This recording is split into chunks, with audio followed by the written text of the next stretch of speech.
Let's take a moment to talk about adapting piano parts to string instruments. Because the playing techniques are so different, if you just literally hand a string player a piano part, you'll often get an awkward result. Things that fall naturally under the hand on a keyboard do not always translate so easily to a violin or cello. So here are some quick tips for taking piano parts and rewriting them for strings in a way that will be more idiomatic. A technique we looked at earlier is broken octaves, where you alternate two pitches an octave apart, like this.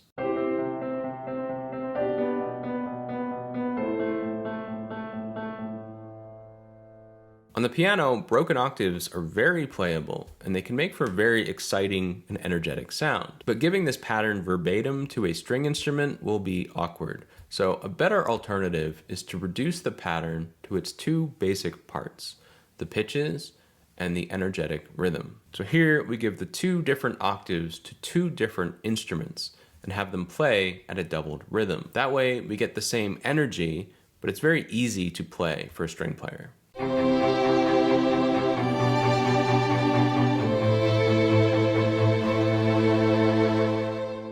This also applies to broken sixths or pedal points or similar broken patterns. Focus on the intention of the part and not the literal notes, and that will help you write things that still convey what you need without being too technical.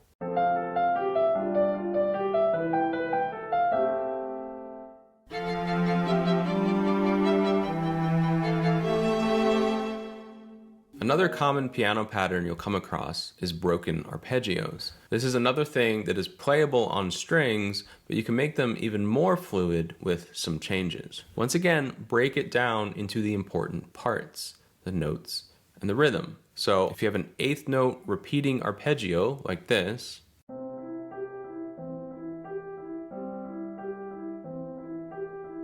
you can split it into CE on violin 2 and EG on violin 1. Rocking back and forth between thirds like this is very idiomatic and easy to play.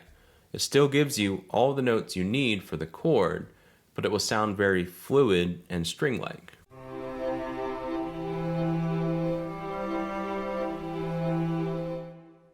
We can also have the instruments work together as a team. For example, if you have a very wide arpeggio across registers in the left hand, you can break it up. Start with the cello and hand it off to the viola and finish it with violin 2. It's common to overlap the parts. For example, the last note of the cello and the first note of the viola will be the same. This helps ensure there's no awkward break in the line and it's very smooth. And the overlap will be subtle enough, you don't really need to worry about that specific pitch feeling out of balance.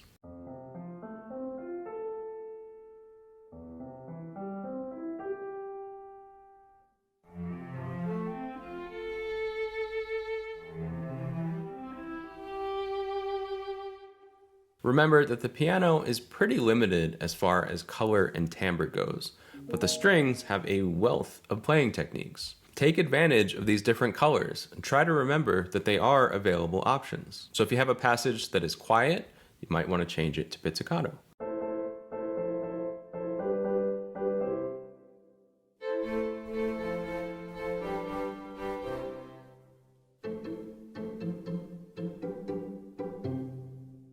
Or if you want to give a sustained chord more drama, you could have it played tremolo.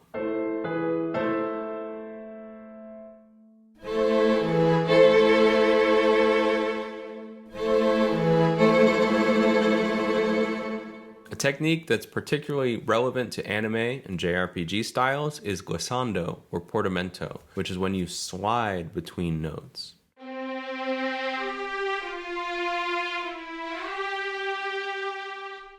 Gavin has described this technique in Western string instruments as emulating the erhu, a traditional Chinese instrument. Including portamento in your string lines can help add that East Asian style to your writing. And one last difference to remember is that the piano has a sustain pedal, but the strings do not. So any kind of resonance or sustain will need to be written into the score, otherwise it won't be there. It will depend on the particular line, but one technique you can use is to have one instrument play a simplified and sustained version of the line, while another plays the more complex part on top.